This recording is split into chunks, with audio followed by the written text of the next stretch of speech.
Bueno, y ahora en resumen latinoamericano vamos a hablar de Guatemala porque este fin de semana pasado hubo una actividad de cátedras bolivarianas que impulsamos nosotros desde el periódico Resumen Latinoamericano con el Comité de Solidaridad con Guatemala, en la comisión Jacobo Arbenz, que trabaja en la Argentina precisamente en apoyo al pueblo guatemalteco.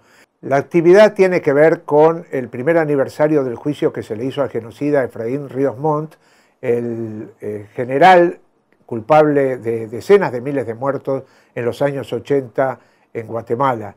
Y hay que recordar que este juicio, que contó con innumerables testigos del campesinado guatemalteco y sectores sociales, bueno, duró la condena a perpetua que le dieron 2 días, porque volvió a reinar la impunidad, se echó a la jueza, se echó a la fiscal, que realmente habían trabajado bien en el juicio, y ahora otra vez hay que pelear para que este juicio se repita y que finalmente Ríos Montt sea condenado.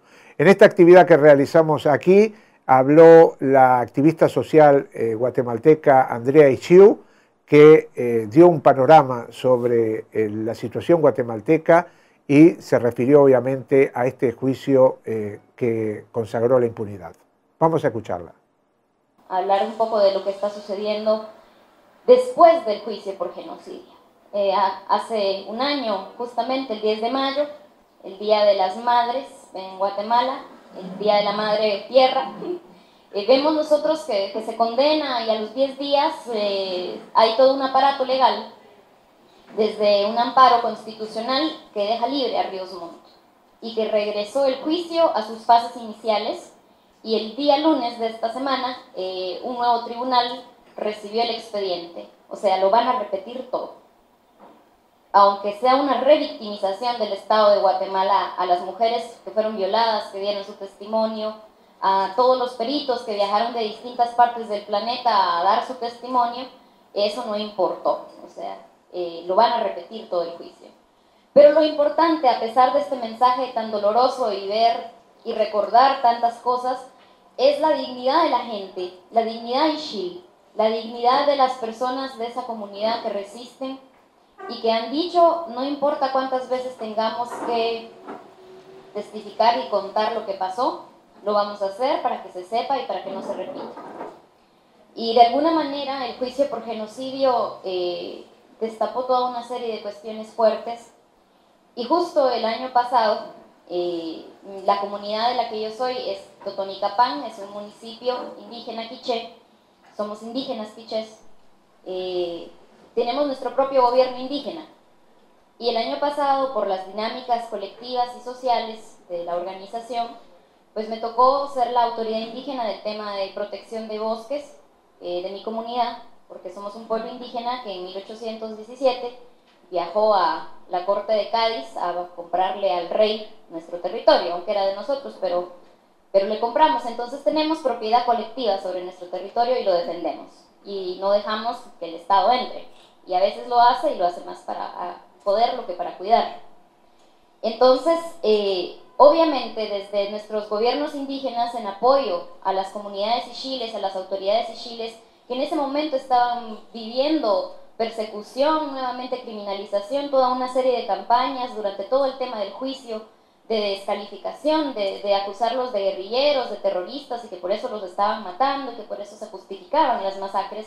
Era importante crear una narrativa colectiva desde los gobiernos indígenas que habemos en Guatemala, de solidaridad y de presencia permanente durante el juicio. Entonces las autoridades indígenas de distintas partes pues nos turnábamos para ir a las audiencias, para escuchar, para acompañar, para estar. Y después del juicio, y lo que destapó fue un nuevo mecanismo de criminalización de las organizaciones indígenas, de estigmatización de los líderes y vincularlos con grupos extremistas. Incluso han sido capaces de decir que el gobierno de Totonicapán, de los 48 cantones, está vinculado con grupos que quieren segregar el territorio y que quieren que todo el mundo tenga su parcela, y que entonces dañamos la unidad de la nación guatemalteca, por ejemplo. Y desde esos discursos tan perversos, los medios de comunicación han sido cómplices. y hay todo un tema de mala información al respecto de los casos, de los juicios.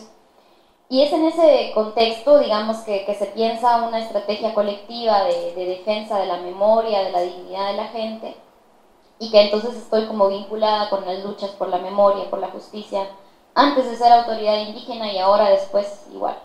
El juego de la polarización que se quiso instalar y que se está queriendo instalar en Guatemala es que la guerrilla, como desaparecerla, no es la solución para decir que en Guatemala hubo genocidio. Hubo. Y aunque hubiesen sido guerrilleros los ixiles, no había una justificación para hacer el tipo de masacres que se hicieron. No hay una justificación. Entonces, de alguna manera nos sirve como ver estos procesos, ver hacia atrás, para ser críticos también de este proceso, y porque después del inicio de los ixiles, como un grupo indígena, ya se levantaron 3 grupos indígenas más que ya acudieron a los órganos jurisdiccionales a pedir cárcel para los militares. Entonces este caso ha sido un detonante de muchas cosas y en Guatemala están efervesciendo, ¿no? Y están saliendo a la luz. Y es importante por eso como vincularnos, conocernos, escucharnos y de alguna manera también darnos cuenta de que este proyecto neoliberal, extractivista, ahora que ya se acabó la parte que se había robado hace muchos años, las pocas reservas naturales que hemos protegido los pueblos indígenas y que son nuestra vida, pues ahora también las quieren, ¿no? Y de alguna manera esa resistencia de la defensa del territorio y la lucha por la memoria están completamente vinculadas.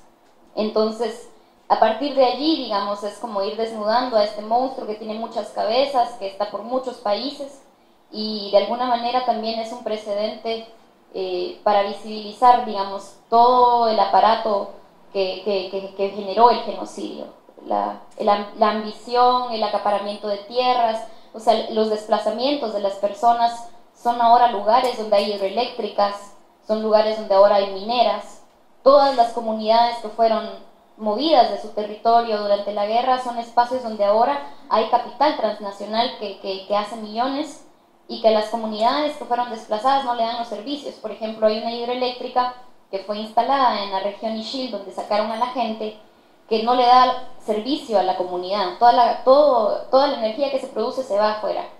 Y la comunidad vive sin servicios básicos siquiera. Entonces, digamos, el darnos cuenta de que estos mismos mecanismos de intereses transnacionales y de agresión siguen, también es una alerta, porque el actual gobierno de Guatemala, ahora el general Otto Pérez, antes subgeneral, está tratando de instalar otra vez todo un aparato. Cambió a la fiscal del Ministerio Público, ahora es una mujer que se llama Telma Aldana, y que en su descripción y presentación dijo que ella es una mujer de derecha y de derecho. Con eso ya nos dijo todo respecto de los casos de delitos por deberes contra la humanidad o delitos de derechos humanos. La política nueva del Ministerio Público es ya no dar trámite a ese tipo de casos. La Corte de Constitucionalidad volvió a elegir gente afín al gobierno para quedar. O sea, el tema de independencia de poderes no existe realmente. Y de alguna manera para nosotros es urgente visibilizar. Hace 3 días también el presidente de Guatemala emite un comunicado y va a presentar una moción ante el Congreso de la República de Guatemala en donde quiere ampliar 2 años más su mandato como presidente. Entonces él tiene 2 años de estar en el gobierno y ahora en el 2016 cumpliría 4, pero va a presentar una moción para que el periodo de presidencia sea de 6 años. Entonces nos quieren meter un sexenio y luego eso ya, ellos pueden tocar la Constitución. Para hacer eso, luego la van a reformar para quedar perpetuamente o que se produzca una reelección eterna. Y al final de cuentas estamos viendo, nosotros siendo testigos y denunciando la instalación de una dictadura. Y eso es peligroso, ¿no? Y al final de cuentas también es un momento como duro en el que también los mismos desencuentros de los movimientos sociales en Guatemala, de las luchas que hay pero que están dispersas, tengamos que vernos a los ojos y decirnos, aunque nos hayamos peleado antes por cualquier cosa, mejor juntémonos ahora, ¿no? Y por eso es como súper importante el tema de vincularnos no solo en Guatemala, sino vincularnos en toda América Latina.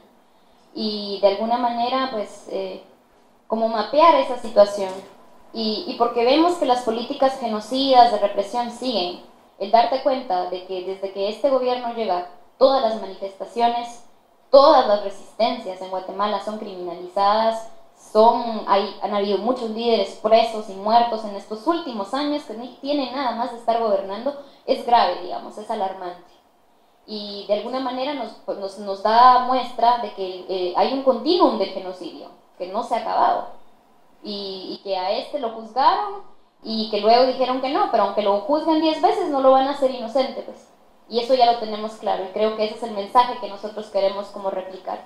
Y sobre todo no permitir que estos que son sus hijitos, que están ahora gobernando, que son su escuela, Otto Pérez Molina, o López Bonilla, que son el presidente y sus ministros, mantengan como este tipo de políticas y que vuelvan a instalar como todo el estado de terror que ha costado mucho sanar, digamos.